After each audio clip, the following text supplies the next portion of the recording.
Perang Mu'tah ini teman-teman terjadi di tahun 8 Hijriah di bulan Jumadil Awal. Ada sebabnya. Nabi SAW setelah terjadi kesepakatan Hudaybiyah, beliau mulai menulis surat kepada pemimpin-pemimpin dunia. Banyak sekali. Ke semua pemimpin dunia dikirimin surat, diajak masuk Islam. Salah satunya dikirim kepada Harith bin Abi Shummar. Ya. Ini suku Ghassan. Suku Ghassan ini suku yang tinggal di utara Jazirah Arab dan besar sekali jumlah mereka. Lebih dekat dengan negeri Syam. Mereka sekutunya orang-orang Romawi. Tapi bangsa Arab.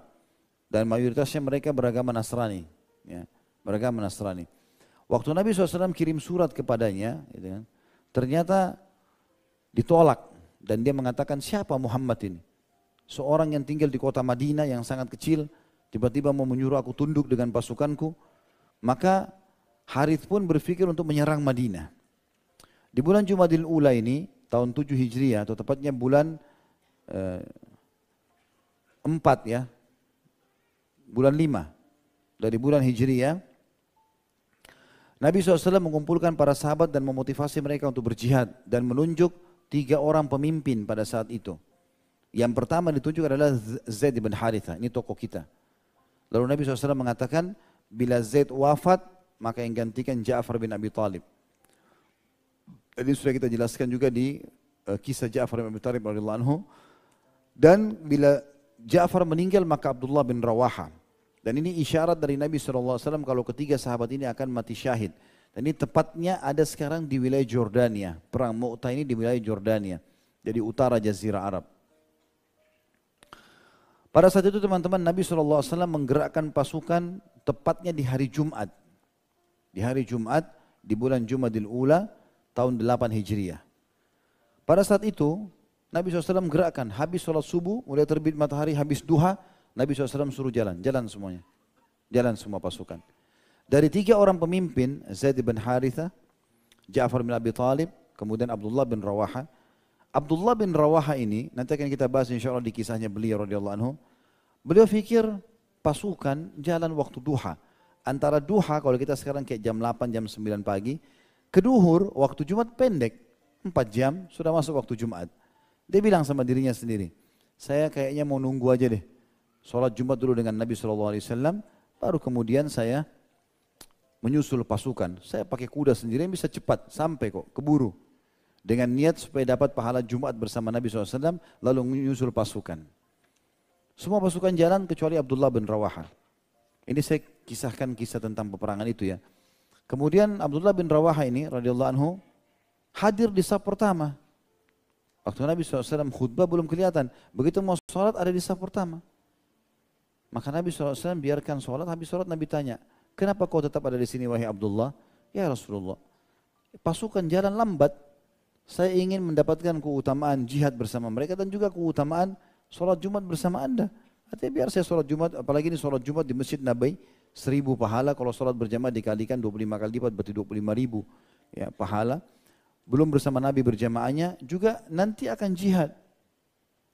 Maka kata Nabi SAW, demi Allah, walau engkau menginfakkan semua yang ada di dunia yang kau miliki, maka niscaya tidak akan mampu mengejar pahala yang telah mereka dapatkan dari perjalanan tadi pagi.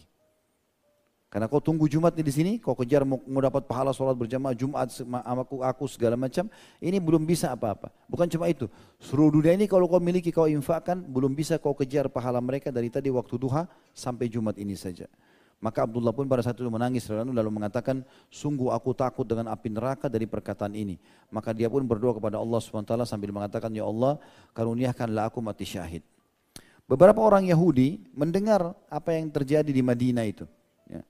Ini kemudian mereka mengatakan kepada Nabi SAW, datang, wahai Muhammad, kami membaca dalam Taurat bahwasanya tidak ada Nabi yang menyebutkan nama seseorang saat akan berperang kecuali pasti akan mati.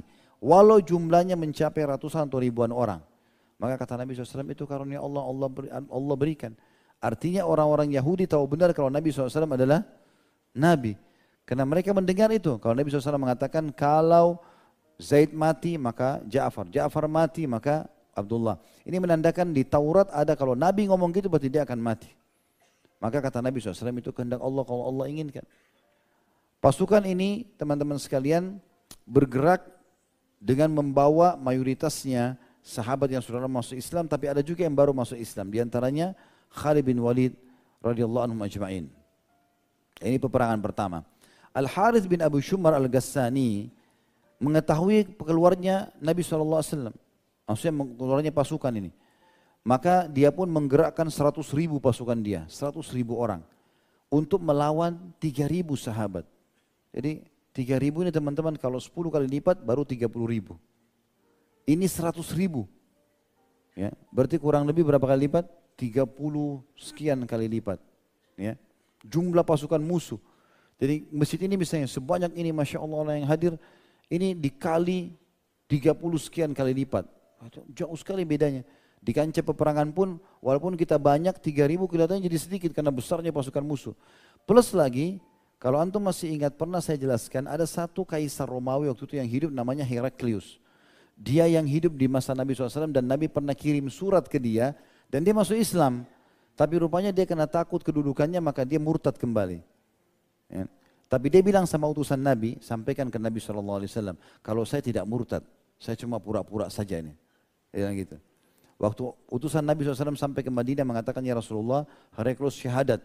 Tapi dia takut kaumnya nanti memerangi, maka dia sembunyikan Islamnya. Kata Nabi SAW, dia telah dusta. Dia telah dusta. Tapi dia betul-betul menjadi musuh Allah. Berbeda dengan Najasyi. Najasyi kasusnya sama. Dia tidak mau iklankan Islamnya karena takut kaumnya ribut. Karena tidak ada yang, jarang atau sedikit sekali yang menerima Islam di Ethiopia pada saat itu. Tapi Nabi SAW mensolati jenazahnya waktu dia mati di Ethiopia, disolati di Madinah. Karena dianggap tidak ada yang solati di sana, maka disolatilah solat ghaib pada saat itu. Tapi kasus Najasyi beda dengan Heraklius. Terbukti di kejadian ini. Waktu Harith bin Abi Shumar ini mengirim surat ke Heraklius, karena ini sekutunya, saya akan menghadapi muslimin dengan 100.000 pasukan. Kau bantu enggak? Sebagai sekutu. Di sinilah kelihatan kebohongannya Heraklius. Maka dia mengatakan, iya, aku akan bersama dengan kalian dan aku mengirim 100.000 pasukan lagi. Berarti Heraklius, berarti Harith memiliki berapa? 200.000 pasukan. 80% kurang lebih dari kekuatan umat Islam. Gitu kan. Jadi luar biasa pasukan besar. Dan ini bukan berperang di kota Madinah seperti kasus Uhud dekat Madinah. Kalah bisa lari ke benteng, ini enggak. Jauh, di Mu'tah ini jauh. Kemarin kami waktu Umrah plus Aqsa sempat mampir di Jordania dan kami kunjungin tempat itu, tempat peperangan Mu'tah itu. Lumayan cukup jauh, dari kota Amman pun masih jauh. Saya nggak bisa bayangkan waktu itu berapa beratnya sahabat jalan sampai ke sana gitu. Ya. Yang jelas teman-teman sekalian, pada saat itu kita bisa bayangkan bagaimana 200.000 menghadapi 3.000 orang. Ya. Tapi subhanallah kemenangan bukan karena senjata dan jumlah, tapi karena ketakwaan kepada Allah. Al-Harith ini sempat mengutus adiknya bernama Sadus, ya, untuk memata-matai muslimin, tapi Zaid juga sempat mengutus mata-mata dan akhirnya menangkap Sadus dan semua yang bersamanya, dan akhirnya Sadus pun terbunuh pada saat itu. Ya, karena berusaha melawan maka terbunuh. Kejadian ini makin membuat suku Ghassan dan Romawi marah, maka Zaid pun akhirnya pada saat itu tetap menggerakkan pasukannya karena sudah tahu pasukan sudah keluar. Dan seluruh pasukan umat Islam yang 3.000 ini tahu kalau mereka sudah berjumlah 200.000. Kalau teman-teman tanya bagaimana caranya Ustadz, orang zaman dulu tahu jumlah pasukan, apalagi dihitung sampai ratusan ribu, kan, sehingga harus dihitung itu ya, satu persatu itu cukup susah. Maka zaman dulu teman-teman orang kalau bentuk pasukan, mereka biasa buat kelompok-kelompok 3.000 atau 5.000, biasanya begitu. Jadi per 3.000 orang, 1.000, 3.000, 5.000, 1.000 itu dibuat kelompok. Atau 3.000 lebih besar sedikit atau 5.000. Selalu begitu, standarnya orang zaman itu begitu. Jadi orang tinggal hitung kelompoknya. Oh ini misalnya kelompok yang agak besar 5.000 nih. Oh 5 berarti 25.000 jumlahnya. Seperti itulah. Pada saat kaum muslimin masuk ke perkampungan Mu'tah namanya, perkampungan pada saat itu, maka Zaid langsung mengumpulkan para sahabat dan bermusyawarah dengan mereka dari Muhajirin dan Ansar. Kira-kira menurut kalian bagaimana? Apa strategi yang harus kita lakukan? Kita jumlahnya 3.000 dan ini melawan 200.000. Subhanallah, setelah musyawarah teman-teman sekalian, ini jiwa para sahabat berbeda. Dan mereka pada saat itu berjalan kurang lebih 2 hari bermusyawarah. berdiskusi kira-kira seperti apa gitu. Maka poinnya mengerucut kepada dua. Kita mulai menyerang atau kita mengutus utusan kepada Nabi SAW dan menunggu jawaban beliau. Jadi nggak ada jawaban mengatakan, udah nggak usah deh, kayaknya 80 kali lipat ini luar biasa. Artinya satu pasukan muslim harus hadapi 80 orang. Itu nggak main-main itu. Kalau 1 lawan 3, 4 mungkin. Ini 1 banding 80. Ini bukan main-main gitu. Maka waktu itu Abdullah bin Rawaha berkhutbah dengan khutbah yang masyhur. Dia mengatakan, wahai muslimin, untuk apa kalian masuk Islam? Untuk apa kalian masuk Islam? Bukankah untuk masuk surga? Maka ini surga sekarang di hadapan kalian. Bukankah setiap orang dari kalian keluar dari Madinah karena berharap mati syahid? Ini sekarang peluangnya depan mata. Lalu untuk apa ragu dan menunda penyerangan? Terus saja Abdullah radhiyallahu anhu memotivasi mereka sampai akhirnya para sahabat lebih semangat lagi.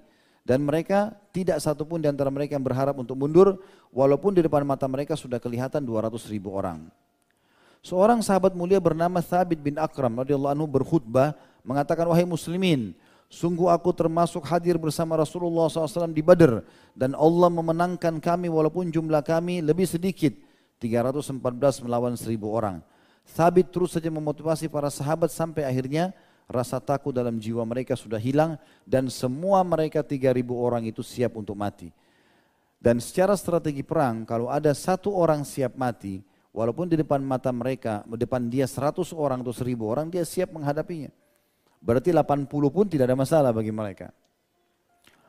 Zaid radhiyallahu anhu membagi pasukan menjadi 5 bagian, itu strategi perang beliau, bagian depan, bagian tengah, bagian belakang, dan kanan juga kiri. Ya. Dan dari sini sudah bisa dinilai ya pasukan-pasukan tersebut berapa jumlahnya. Saat pasukan sudah saling berhadapan, tepatnya selepas sholat subuh, masih gelap. Tiba-tiba Zaid memerintahkan muslimin untuk menyerang setelah sholat subuh. Pada saat pasukan sudah ketemu. Ketemunya pas kebetulan sore, mereka sudah berkemah. Ini sudah berkemah tidak saling menyerang karena sudah malam. Biasanya mereka sudah faham kalau malam tidak ada penyerangan. Maka besok habis subuh langsung Zaid menyuruh menyerang. Pasukan musuh sama sekali tidak menyangka serangan tersebut dan akhirnya muslimin menyerang mereka dari subuh sampai maghrib. Dan masing-masing pasukan sholat di atas tunggangannya. Gak bisa berhenti karena 3.000 orang ini menyerang masuk di hadapannya 200.000. Lalai sedikit bisa dikejar oleh 10 orang, oleh 20 orang karena 1 banding 80 orang tadi. Terus saja mereka sampai maghrib. Sehingga terbunuh ratusan banyak sekali pasukan kafir. Akhirnya mereka sibuk pasukan orang-orang kafir ini mengurus jenazah-jenazah pada saat itu. Ya. Diurus jenazah mereka banyak sekali ya, dipinggirkan ke samping. Mereka tidak sempat lagi untuk mengurusnya, dikesampingkan. Besok pagi habis subuh sama lagi. Diserang lagi oleh muslimin. Dari pagi sampai maghrib. Non-stop. Begitu semangatnya. Dan uniknya 2 hari ini nggak ada satupun yang mati dari kaum muslimin. Satupun tidak ada yang mati. Ini tentu taufik dari Allah SWT dan bagaimana luar biasa mereka punya kemahiran pada saat itu. Di hari ketiga juga sama. Terjadi terus seperti itu sampai di hari kelima. Nah, sampai di hari kelima, akhirnya Heraklius mengeluarkan instruksi kalau mulai sekarang kita harus menyerang kembali. Jangan kita biarkan muslimin menyerang lebih dulu. Maka Heraklius menyuruh pasukannya untuk menyerang di malam. Ya. Jadi sebelum subuh atau menjelang subuh, selesai sholat subuh muslimin, mereka sudah serang duluan. Maka terjadilah pada satu peperangan yang sangat sengit sekali. Dan karena Zaid bin Harithah memegang bendera, maka dia menjadi target sasaran pada saat itu. Sampai akhirnya salah satu tombak musuh terarahkan ke dadanya dan meninggal dalam mati syahid radhiyallahu anhu pada saat itu. Dan memang pada saat itu, instruksi Nabi SAW kalau Zaid mati Ja'far yang datang. Maka Ja'far, dan kalau Ja'far mati Abdullah bin Rawaha, maka Zaid bin Harithah ada di depan, di sebelah kanannya Ja'far, sebelah kirinya Abdullah bin Rawaha. Karena kalau mati harus ini segera pegang bendera. Saya pernah bilang teman-teman, kalau bendera itu masih berdiri, berarti pasukan masih kuat. Dan itu. Walaupun cuma 1 orang sisa. Walaupun pasukannya ribuan tapi bendera jatuh berarti kalah. Itu yang terjadi di perang Uhud. Pada saat Hamzah radhiyallahu anhu dan Ali bin Abi Thalib, Zubair bin Awam, beberapa Thabit bin Qais, semuanya ini radhiyallahu anhu majma'in menyerang para pemegang bendera sehingga jatuh bendera Quraisy 2.000 orang kocar-kacir. Gara-gara 9 kali bendera mereka jatuh. Setiap ada yang pegang pasti dibunuh. Maka pada saat itu jadi sasaran. Akhirnya Zaid bin Harithah terbunuh radhiyallahu anhu, mati syahid. Ja'far bin Abi Thalib memegang bendera tersebut, lalu kemudian menyerang, masuk ke pasukan, sampai malam istirahat. Keesokan paginya berjalan lagi peperangan. Terus saja bendera menjadi fokus serangan orang-orang kafir ini, sampai akhirnya ada yang sempat menebaskan pedangnya ke tangan Ja'far, lalu terpotong radhiyallahu anhu tangan kanannya, lalu dia memegang dengan tangan kiri, dipotong lagi tangan kirinya. Ya, pada saat itu tentu di sini teman-teman terjadi setelah Ja'far terhimpit ya. Jadi sempat dalam kisah dikatakan Ja'far anu di atas kuda dan saking banyaknya pasukan musuh mengeroyok, dari disuruh fokus suruh Heraklius serang yang pegang bendera. Jadi ini ribuan ratusan pasukan ini serang waktu itu Ja'far bin Abi Thalib. Maka beliau pun turun dari kudanya dan beliau menebas kudanya. Karena kudanya nggak bisa jalan lagi. Gitu kan? Dan ini kata para ulama orang yang pertama membunuh kudanya di medan perang adalah Ja'far. Lalu Ja'far lalu masuk menyerang dengan tangannya, pedang di tangan kanan, bendera di tangan kiri dengan keberanian luar biasa. Sehari penuh berhasil, besoknya baru beliau terbunuh. Waktu saat didesak lagi dikepung, tangan kanan dipotong, lalu bendera dipindahkan ke tangan kiri dipotong, lalu ditahan dengan sisa tangannya, lalu tertusuk di dadanya radhiyallahu anhu. Terakhir Abdullah bin Rawaha akhirnya melihat kejadian tersebut, sempat dia mau ambil bendera tapi jiwanya sempat takut. Maka dia menyebutkan syair yang masyhur. Ya, dia mendorong dirinya dan itu syairnya juga sempat ditulis oleh penulis tentunya tentang dia berkata, aku bersumpah kata Abdullah, engkau harus turun wahai jiwa, baik engkau suka maupun engkau tidak suka. Tak kala manusia mengambil dan mengikat rusa, mengapa aku melihatmu membenci surga? Artinya pada saat orang kejar rusa itu binatang cantik yang susah ditangkap dan indah kalau dipelihara. Orang-orang kejar rusa dunia, kenapa kau tidak kejar surga? Sungguh sebelum ini engkau dengan dalam ketentraman. Bukankah engkau hanya setes mani dalam bejana? Artinya dulu kau ini tidak ada apa-apa. Mani yang dibuang kalau nggak dipakai. Tapi sekarang kau jadi manusia dan Allah perintahkan untuk berperang. Maka Abdullah mengatakan dalam syairnya juga, wahai jiwa, jika engkau tidak terbunuh, tetap akan mati. Ini burung dara kematian kepadamu telah mendatangi. Artinya kau juga kalau tidak mati sekarang kau akan mati nanti. Sebagai motivasi. Ya. Apa yang engkau idam-idamkan telah engkau jumpai. Kau masuk surga, kau akan dapat.